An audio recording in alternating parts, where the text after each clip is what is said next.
You know what a lot of people are always curious about? What inspired me to travel in the way that I do?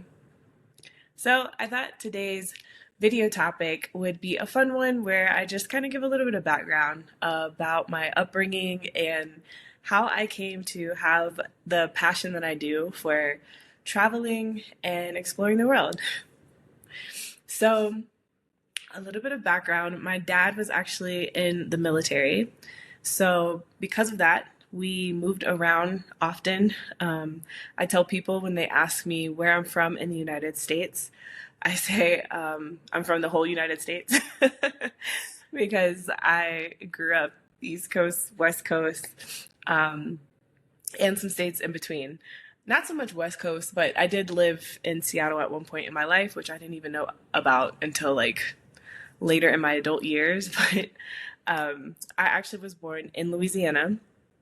And so we lived there for about 2 months, I believe. And then we moved to Seattle, Washington, and lived there for a few years, I believe. And then we moved to Texas, which is where my brother was born. And then after Texas, lived there a few years, we moved to Colorado. And that's where my sister was born. And then after Colorado, we moved to North Carolina. And so North Carolina is really where I refer to as home, I guess, because it's where I've spent majority of my life growing up. I guess I was about 6 or 7 when we were in North Carolina. So it was a lot of moving happening when I was quite young. And yeah, everyone in my family is from a different state. My dad is actually from New York, and my mom was born in Mississippi, but she was raised in Seattle, Washington. So that kind of gives you a picture of just from childhood. I already was exposed to a lot of travel, and yeah, everyone in my family was coming from different places, quite diverse when it comes to birth states. We also did a lot of road tripping as a family. I distinctly remember us driving in, I believe we had a car at the time. I don't even think we had a van. So it was tight. But we drove from North Carolina all the way to Washington State, which was a very long drive. We made some pit stops along the way because at this point we had family and friends that were still in, states we were crossing through. So I believe we pit stopped in Mississippi or Alabama, one of those, and then we were in Colorado for a bit to see people that friends and family from when we used to live there, and then we made our way to Washington. So that was probably a journey I will never forget. And in addition to those, we've road tripped to several states. I mentioned my dad being from New York, so we did a lot of trips there and back. My parents were more so for driving than flying. Really, my dad. I don't think my dad really cares to fly that much. So when we went places, we drove. He drove. So New York, I remember trips to Florida, trips to Virginia, and these were all for weddings, funerals, vacations. On my dad's side of the family, we actually do family reunions every year, once a year. And so the location for the reunion actually changes around different places around the states just to make it more fair for people who are traveling from far. The next year, maybe they don't have to travel as far because, it's in different locations. So I distinctly remember like going to Alabama for reunions, or Florida, there was a couple there. We've had a few in North Carolina, but usually the reunions are a reason for us to be taking a road trip somewhere as well. So all of that exposure to travel at a young age definitely built characteristics in me that I would say helped prepare me for travel, such as being really adaptable, being able to meet people and make friends, I guess, fairly easily, at least acquaintances fairly easily. It takes a little bit more to really make friends, but yeah, meeting people, getting along with people who are different from me. I think my sense of adventure also came from that upbringing as well, and definitely made me more curious just about the world, seeing the world, experiencing different cultures and parts of the world. And yeah, so those were all obviously like within the United States, the travel that I did. When I was maybe, I don't remember the exact age, I definitely was in my early teens, like, I don't know, 13, 14, maybe even 12. I actually went to Costa Rica. It was my first international trip abroad. And it was a big deal for me because it was my first time traveling without my family. So it was a missions trip. I actually went with my church. And it really was an eye-opening experience. Like I had already been accustomed to traveling, new places, but this was like next level. And they also spoke Spanish, which I had already started to develop a love or a passion for learning. And it was just so surreal and a real life changing experience that shifted something inside of me to be in a place where Spanish is like the common language. Like some people don't even know English. And it's like, wow, that's what I grew up with my whole life. And here you guys speak an entirely different language. I thought that was so cool. And yeah, I really enjoyed it. That trip definitely left a mark on me. It was also, it was also really impactful. Just being able to, like share the gospel of Jesus and see people come to Christ, like that in itself was also like a very rewarding part of the experience as well. So yeah, that was definitely a trip that I would say stuck with me, grew my little travel muscle, and expanded my curiosity about what there was to see in this world. So after that, after getting bit by the international travel bug, um, well, no, I'll back up a bit because that was my first international trip, but I didn't take another one again for like a few years. So in between that time, I did a lot of girls trips. Very much a girl's girl, love a good time, loved hanging out with my friends. So in college, we did a lot of trips to different places. Like I remember going to like Myrtle Beach, which is not very far. I went to UNC Charlotte, so it's not very far, but like that was like a trip. We don't have our parents and we're going somewhere. And then that escalated taking trips to Miami, which I feel like is just a rite of passage for people on the East Coast. Um, where else did we go? We did a trip to, I remember taking a girls' trip to Savannah. We did a group trip to Gatlinburg. A lot of like cabin trips, things like that. I remember girls' trips to Colorado. So yeah, I traveled a lot, but I also attracted friends who love traveling just as much. So yeah, outside of just traveling for leisure, I also somehow, I don't even really know in hindsight like how I did this, but I built up the courage to just ask my job if they would send me to South by Southwest in Austin, which, if you're not familiar with South by Southwest, essentially it's just this huge conference. I think it's over the course of like 4 or 5 days, focused on all things like tech and innovation. It's a very neat conference. It's a great opportunity to network with those in the industry and like it's really fun. Like they also music is also a big part of South by Southwest as well. So it's a lot of like I won't say partying, but there's a lot of events where it's like party vibes, but like professionally. But yeah, I convinced my job that, it was vital to my career growth and I needed to go and I could, help promote them and network with other people and, showcase the company in a good light, which I did. Don't get me wrong, but I was just really surprised that they went for it and like paid for me to go out there. So that was a really neat trip. I was proud of myself for that one. And then through work, I was doing UX consulting, and one of our clients was in New York. Truthfully, a lot of the clients that I worked with, or the projects that I worked with, the clients were outside of North Carolina. So typically, I was either working all online or occasionally, like in this circumstance, I would go visit on site. So in this case, the client lived in New York, or the client was in New York.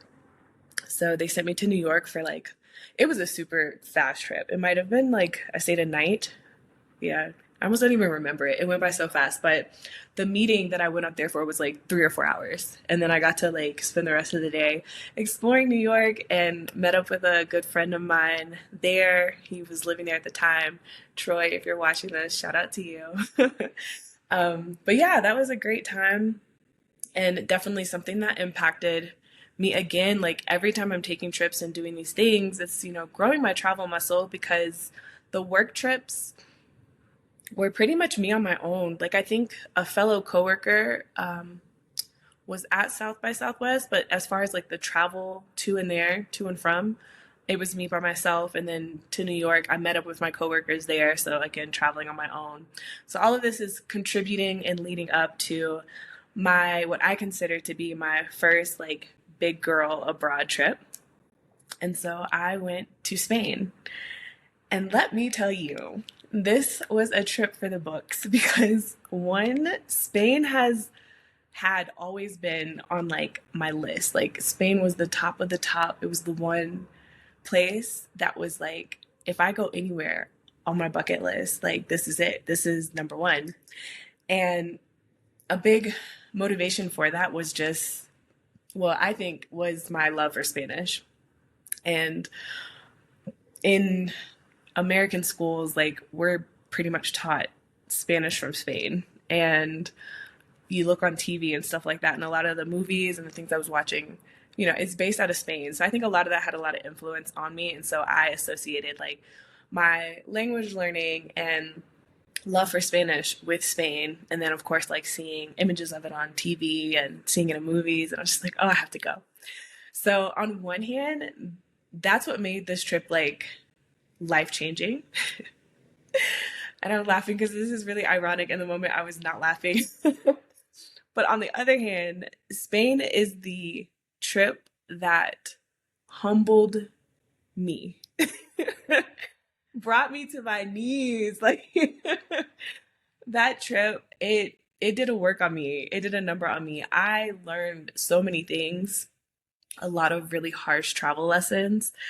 A big one, and I've talked about this on my channel before, but when I arrived in Spain, my bags did not. So I flew there by myself, but I went with the intention of meeting up with a travel group. So essentially, they organized the whole trip, but I had never met anyone on the trip. So essentially, I was going to Spain to meet up with a bunch of strangers. They later became friends, but yeah, that was the setting for getting there. And when I arrived, I am waiting on my luggage to come around on the little belt. And then the belt stops and my luggage never arrives. And so like I go into panic mode because again, this is my first big girl international trip. So I really wasn't prepared. I didn't have the right data plan for my phone. So I had Verizon at the time, and like calling at all, like using your phone at all, was like $10 a day, but also trying to call internationally because I had flown with Air Canada. And so I was trying to like reach them from Spain. So that's an international charge. And let's just say I had a really high phone bill after that trip. What else? My luggage wasn't there the entire time I was there, which it forced me to learn how to emotionally regulate. Because on one hand, I'm really frustrated and upset about not having my stuff, especially on this particular trip where there are organized events and, they've told us we're going to do photo ops. So be sure to like dress in this color to coordinate, with everyone else on the trip. And here I am standing out like a sore thumb because I don't have any of my clothes. I don't have any of my outfits. Like, yeah, I definitely had to deal with a lot of like insecurities on that trip. Figuring out how to still appreciate the fact that I was in this country that I had dreamed about for so long, and though the circumstances were not in my favor, I had to find a way to be really grateful because it was, yeah, some people never make it to go to the number one country that they want to visit, and so I had to constantly shift my perspective and get myself out of slumps and stop feeling sorry for myself or thinking about what, other people might think when they see me walking with this group of people and I'm the only one not dressed how I want to be dressed, like, things like that.